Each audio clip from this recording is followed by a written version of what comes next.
In this section, we will use Python's built-in open function to create a file object and obtain the data from a txt file. We will use Python's open function to get a file object. We can apply a method to that object to read data from the file. We can open the file example1.txt as follows. We use the open function. The first argument is the file path. This is made up of the file name and the file directory. The second parameter is the mode. Common values used include R for reading, W for writing, and A for appending. We will use R for reading.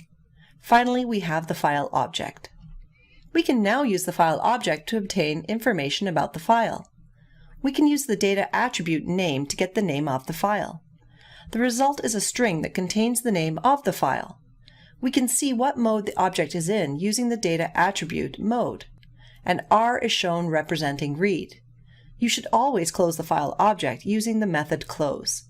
This may get tedious sometimes, so let's use the with statement. Using a with statement to open the file is better practice because it automatically closes the file.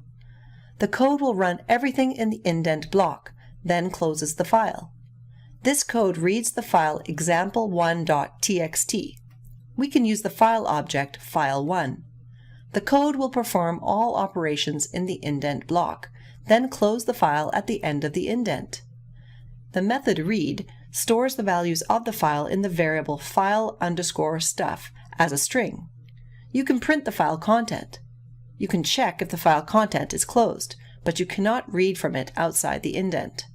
But you can print the file content outside the indent as well. We can print the file content. We will see the following. When we examine the raw string, we will see the /n. This is so Python knows to start a new line.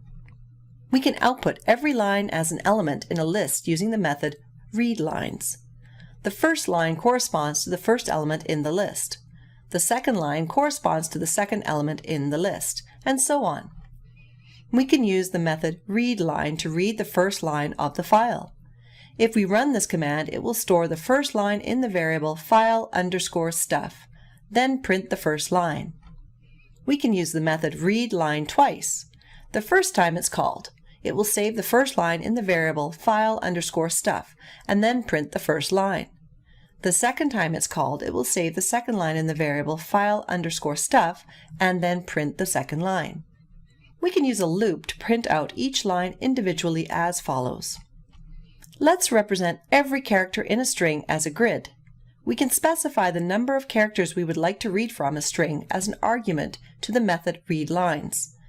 When we use a 4 as an argument in the method readLines, we print out the first 4 characters in the file. Each time we call the method, we will progress through the text. If we call the method with the argument 16, the first 16 characters are printed out and then the new line. If we call the method a second time, the next 5 characters are printed out. Finally, if we call the method the last time with the argument 9, the last 9 characters are printed out. Check out the labs for more examples of methods and other file types.